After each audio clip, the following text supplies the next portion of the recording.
So in our previous class we are discussing about chemical effects of electric current.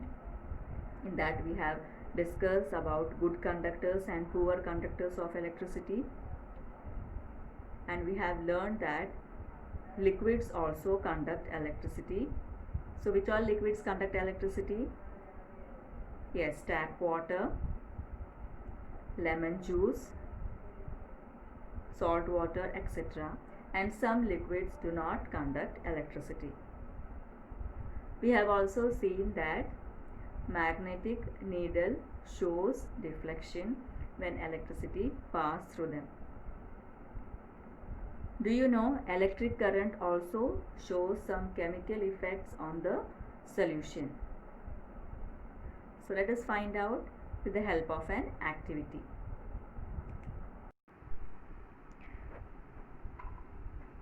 Now let us perform an activity to see what are the chemical effects and electric current shows on a solution.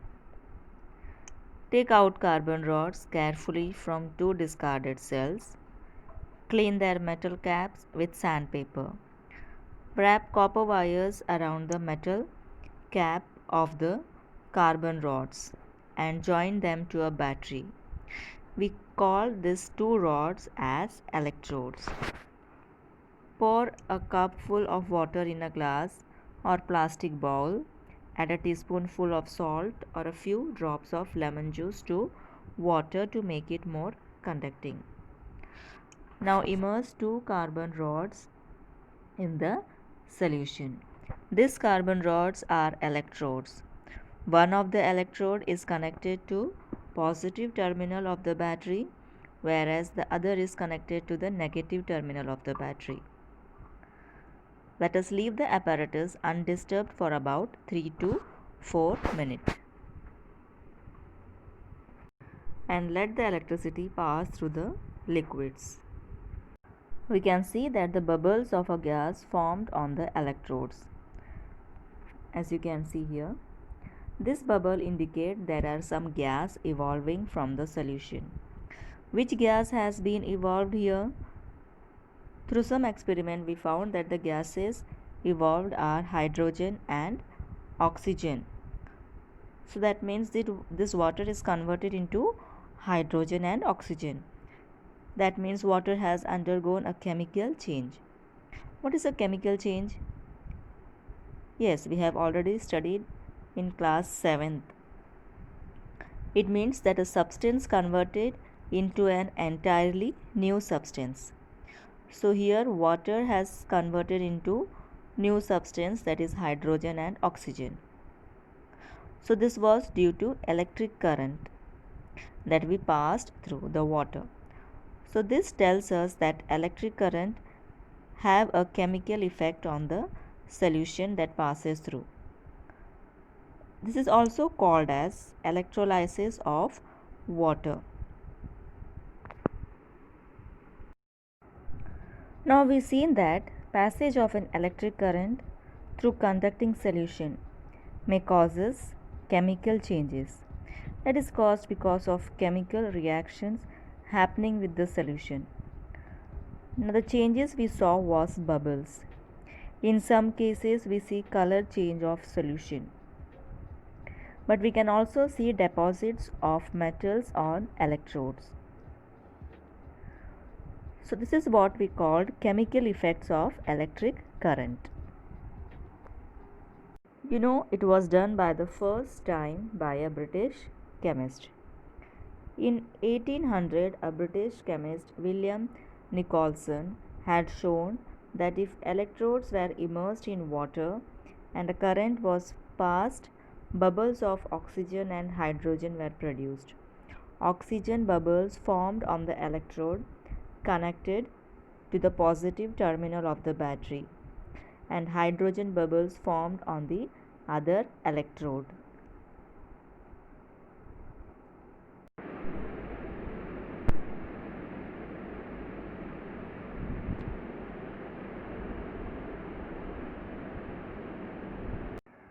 You might have seen women using ornaments which appear to be made of gold. However, with repeated use, the gold coating wears off. revealing silver or some other metals beneath. In both these cases, a metal has a coating of another metal. Do you know how a layer of one metal can be deposited on top of another? Let us find out with the help of an activity. We should make a solution of copper sulfate. Copper sulfate is a salt. Let's dissolve copper sulfate in distilled water, about 250 ml of distilled water. Now in this beaker we have a copper sulfate solution, which is a good conductor of electricity. Now to increase the conductivity of this copper sulfate solution, let's add few drops of sulfuric acid to it. Now the solution is ready for passing electricity through it. Now for the solution, to conduct electricity, we shall put 2 copper plates in it. Now before we use the copper plate, we have to clean this copper plate with the sandpaper, because there could be some impurities or layers of some compounds present on copper plate. Then we have to rinse it with water and completely dry it. Now we can use the copper plate for the solution. Now we are going to connect both the copper plate with 2 wires. One of the copper plates will be connected to the positive terminal and the other copper plate will be connected to the negative terminal of the battery.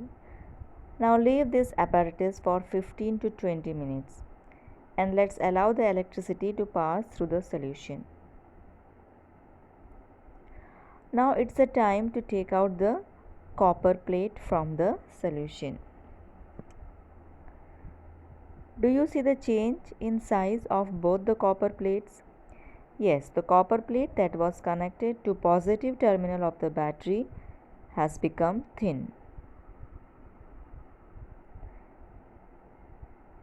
whereas the plate connected to the negative terminal of the battery has become thicker.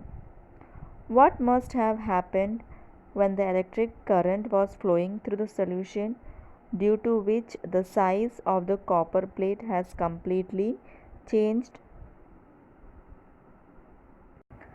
Now what happens here is the copper plates are the electrodes. So when the electricity is passing through the solution, the copper sulfate dissociate. That is, it breaks the respective ions and forms copper and sulfate. The copper becomes positive and on the other hand sulfate becomes negative. Now you must be knowing that positive thing always attracts negative. So in this solution copper is positive, so it gets attracted to the negative terminal of the battery. And what is present in the negative terminal of the battery? The copper plate. So slowly all the copper from the solution starts getting deposited on the copper plate, which is connected to the negative terminal of the battery.